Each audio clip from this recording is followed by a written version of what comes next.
Have you ever wondered why some people seem to, I don't know, build wealth almost effortlessly, while others, maybe even earning the same, just feel stuck? Yeah, like they're running on a financial treadmill. It's a common feeling. It really is. And today we're doing a deep dive into a book that, well, it didn't just offer answers, it really shifted how millions think about money. Robert T. Kiyosaki's Rich Dad, Poor Dad. Absolutely. And our goal here, our mission, is to sort of unpack its core ideas for you. The principles, the impact, give you a shortcut to understanding what makes it tick. It's quite a book. It is. It really challenges, the traditional views on financial education, investing, managing money, even why we work. And the core of it, the way he does this, is through telling his own story. Yeah. Using these two really starkly contrasting perspectives, his two dads. Right. You've got his biological dad, the poor dad, highly educated, and then his best friend's dad, the rich dad. And those differences are everything. Exactly. It's not just a story device. It's like the engine of the whole book. These totally different views on money and work, they basically create two different financial worlds. Okay, so let's dig into those two figures a bit. The poor dad, who was he really? Well, Kiyosaki describes him as, the embodiment of the path most of us are taught. Very highly educated, PhD, a government employee. Secure job. Secure job, stable income. He really believed in that traditional route. Get a good education, get a safe job. That was the priority, the steady paycheck. It's the philosophy a lot of us grew up hearing, right? Go to school, get good grades, find a secure job. Definitely. And then the contrast is just huge. You have the rich dad. Yeah, the friend's father. And what's so interesting is he had less formal schooling, Right. but he had this incredible street smarts about money. A deep understanding of how it actually works, not just how you earn it paycheck to paycheck. His core belief was totally different. Totally. He thought just working for money, even in that secure job, wasn't the path to real wealth. He questioned that whole conventional wisdom. So Kiyosaki's getting these two completely different sets of advice, day in, day out. Imagine that, like Right. two different operating systems for life being downloaded simultaneously. Yeah. And the book uses that clash, that tension, to kind of guide you, the reader, through this mental journey. Makes you question your own assumptions. And it's out of that tension, really, that Kiyosaki pulls out what he calls rich dad's lessons. We can think of them as maybe 5 pillars for financial freedom. Okay, pillars. I like that. So what's the first one? Well, the foundation, you could say, is the importance of financial education. Ah, okay. This feels central. Kiyosaki basically says schools teach us how to work for money, but not how to understand it, right? Exactly. He argues financial success isn't just about how much you earn. It's about knowing how to manage it, how to make it grow. It requires actively learning. So it's on us then. We have to seek it out. Books, courses. Learning from others who've done it, yeah. He really stresses that this financial literacy, it's an asset in itself.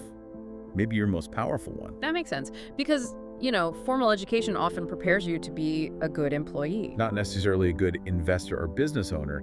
It's a different skill set. Which leads right into what Kiyosaki apparently calls Rich Dad's most important lesson. That's a big claim. It is. It's distinguishing between assets and liabilities. Okay, define those for us, Kiyosaki style. Super simple, but powerful. An asset is something that puts money into your pocket. Puts money in. Got it. And a liability is something that takes money out of your pocket. Takes money out. Okay, seems obvious, but... But think about the examples he uses. A rental property generating monthly cash flow. That's an asset. Right. Income. Your car, though, which costs you fuel, insurance, repairs, and loses value. That's taking money out. So a liability, even if you own it outright. Exactly. The goal, according to Rich Dad, is simple. Acquire more assets, reduce liabilities, focus on cash flow. That really flips the script on things like your primary home, doesn't it? Many see it as their biggest asset. It does challenge that thinking. He forces you to look at whether it's generating income or costing you money month to month. Okay, interesting. So understand money, focus on assets. What's pillar 3? Pillar 3 builds right on that. It's the famous line, don't work for money, make money work for you. Escaping the rat race. That's the term, yeah. That endless cycle. Earn money, pay bills, run out of money, go back to work. We've all felt that pressure. Right. And Kiyosaki argues real freedom comes not just from working harder in the race, but from getting out of it. How? By building or buying assets that generate income for you. Yeah. Passively, even while you sleep. Investments, businesses, things that work when you're not actively trading your time for dollars. So the rich focus on building those income streams, not just bigger paychecks. That's the core idea. Make your money your employee. Okay. That leads naturally to the next one, I bet. It does. Principle number 4 is about the importance of entrepreneurship and calculated risk-taking. Ah, risk. That word scares people. It does, and that's the contrast again. Yeah. Poor dad sought safety, job security. Rich dad saw that building wealth often involved taking risks. But, and this is key, calculated risks. Calculated, meaning not just gambling. Exactly. It means understanding the potential downsides, educating yourself, starting small maybe, but being willing to step outside the safe employee box to create something. It's about an entrepreneurial mindset. But how do you get comfortable with that, especially if you're starting out? He stresses learning first. Understand the numbers, understand the market, and crucially, the book adds a big caveat here. Ooh. Yeah, it explicitly says this risk-taking advice isn't, one size fits all. Your personal situation, your tolerance for risk, that all matters hugely. It's not about being reckless. Okay, that's an important nuance. Calculated, not crazy. Good. And the last pillar. The fifth one often surprises people. It's about developing an understanding of the tax system. Taxes? Really? That sounds boring. Maybe, but Rich Dad saw it as crucial. Kiyosaki points out that the wealthy often understand and use tax laws legally to their advantage, While the rest of us just pay them. often paying more than necessary, simply through lack of knowledge. Understanding the rules isn't just about saving tax. It shapes how you structure investments, businesses.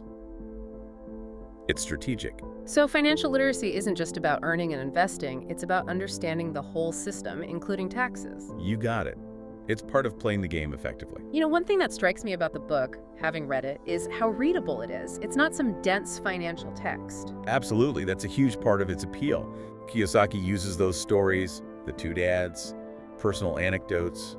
It simplifies pretty complex ideas. Yeah, there's hardly any jargon. It feels more like a conversation, which makes it accessible for, well, almost anyone. And beyond just the information, it delivers this powerful mindset shift. That's the word I was looking for. Mindset shift. It really encourages you to think differently about what money is and what it can do.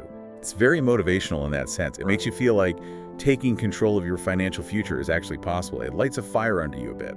So, who is this really for? Who should pick this up? Well, definitely beginners in personal finance. It's a fantastic starting point. Young adults, college students maybe, figuring things out. Aspiring entrepreneurs, too, I'd imagine. For sure. And really, anyone who feels a bit stuck or, intimidated by money, if you're confused about how it all works, this book aims to clear away some of that fog. Okay, but we need balance here. The book's huge, influential, but it's not perfect. What are some of the limitations or criticisms? That's fair and important. It's definitely more of a conceptual book, a starting point. It gives you the why and the what, but not always the detailed how. Right. It doesn't really lay out step-by-step plans for, say, investing in real estate or starting a specific business. It's more the philosophy. Exactly. And some critics feel parts of it can seem, well, maybe a bit idealistic, especially depending on your starting point, your country's economy. And the risk thing. Yeah, we touched on that. The advice on risk needs that context. Yeah. It's not suitable for everyone, and the book does say that. But sometimes the message received is just take risks. Any other common critiques? Some argue it oversimplifies things, like the asset versus liability definition, especially around the family home. And there's some controversial claims. Right. Well, some critics have questioned whether Rich Dad was a real person or perhaps a composite character created for teaching. Okay. So there's debate around the literal truth of the story itself. There is. We're just presenting that debate, not taking a side, but it's part of the discussion around the book. Gotcha. So bringing it all together, what's the final word? I think Rich Dad, Poor Dad isn't just a book. It's really like the start of a journey, the beginning of financial awareness for so many people. It really can fundamentally change how you see money, how you understand it, how you use it. It plants a seed. Definitely. An excellent starting point, especially if these ideas are new to you. Yeah. But, and this is important, it should be seen as that, a starting point. A foundation. It's exactly. A foundation that needs to be built upon with more practical, technical learning if you want to apply these ideas effectively in the real world. So maybe a final thought for everyone listening. If you've always just seen money as something you earn and spend, what if you started thinking about assets differently?